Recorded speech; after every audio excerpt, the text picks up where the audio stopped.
السلام علیکم ورحمۃ وبرکاتہ۔ آپ سب ناظرین کرام کو اس سحر کی ٹرانسمیشن میں خوش آمدید کہتے ہیں جس کا نام ہے نعت کا سلطان۔ ناظرین کرام، ہم آپ کے سامنے پاکستان بھر سے لائے نوجوان آوازیں جو کہ نذرانہ عقیدت پیش کرتے ہیں بارگاہ رسالت مآب پہ، اور یہاں پر ہمارے موجود ججز ان کو جج کرتے ہیں۔ ہمارے ججز کے پینل پہ سب سے پہلے جج کسی بھی تعارف کے محتاج نہیں، حافظ حکیم مرغوب احمد حمدانی صاحب، آپ صدارتی ایوارڈ یافتہ اور نعت خواں ہیں۔ آپ کے ساتھ ہمارے دوسرے جج تشریف فرما ہیں جناب سید محمد باقر زیدی صاحب، آپ شاعر اور ادیب ہیں اور مذہبی شاعری میں آپ کا نام ہے۔ آپ کے ساتھ ہمارے تیسرے جج جوان اور نوجوان نعت گو جناب صاحبزادہ حسنین مظہری صاحب، آپ ادیب بھی ہیں اور سنجیدہ نعت گوئی اور نعت خوانی کے منظرنامے پہ اپنی الگ پہچان بنا چکے ہیں۔ ہمارے ساتھ ہمارے اسپیشل گیسٹ اس سیٹ کے اوپر جناب منیر حسین دگل صاحب میرے ساتھ ہی بیٹھے ہیں جو کہ سیرت کے حوالے سے گفتگو فرمائیں گے۔ ناظرین کرام، آج پہلی نوچندی جمعرات جسے کہا جاتا ہے عموماً، اور یہ شب جمعہ ہے، ماہ مبارک رمضان کا پہلی شب جمعہ، اور یہ سحر کا وقت بہت ہی مغتنم ہے اور ہمیں اس سے جتنا زیادہ ہم اس سے فائدہ اٹھا سکیں اتنا فائدہ اٹھانا چاہیے۔ شروع کرتے ہیں انشاءاللہ ذکر رسول پاک صلی اللہ علیہ وآلہ وسلم سے اس سحر کی ٹرانسمیشن کو جناب محمد بلال ہاشمی صاحب کی زبانی جو کہ لاہور سے تشریف لائے۔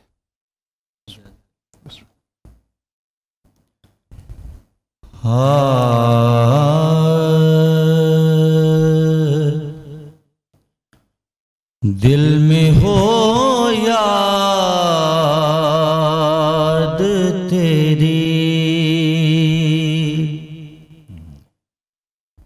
دل میں ہو یاد تیری، گوشائے تنہائی ہو،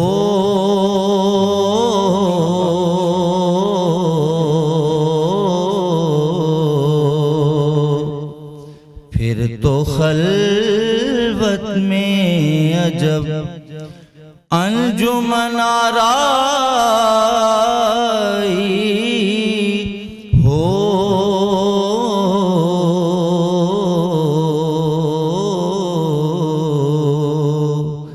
دل میں ہو یاد تیری۔ آج جو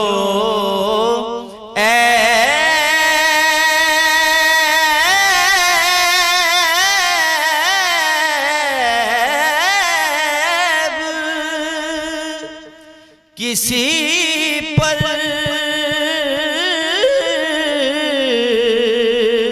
نہیں کھلنے دیتے،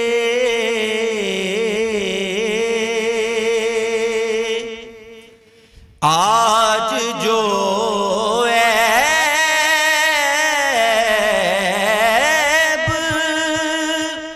کسی پر نہیں کھلنے دیتے،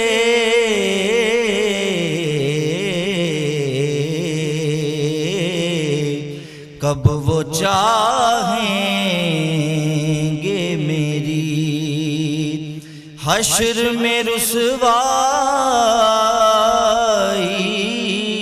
ہو،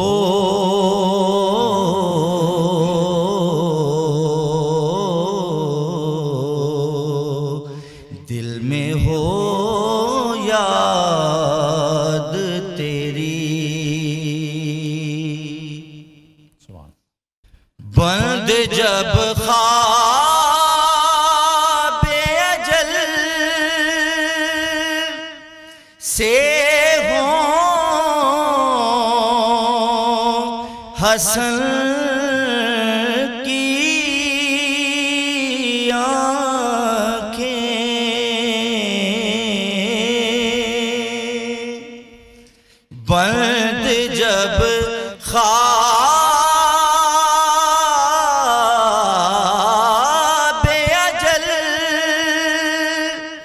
سے ہوں حسن کی آنکھیں،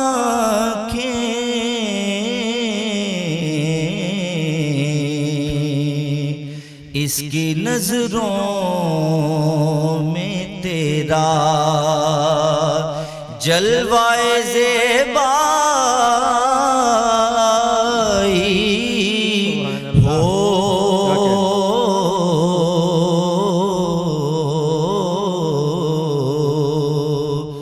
دل میں ہو یاد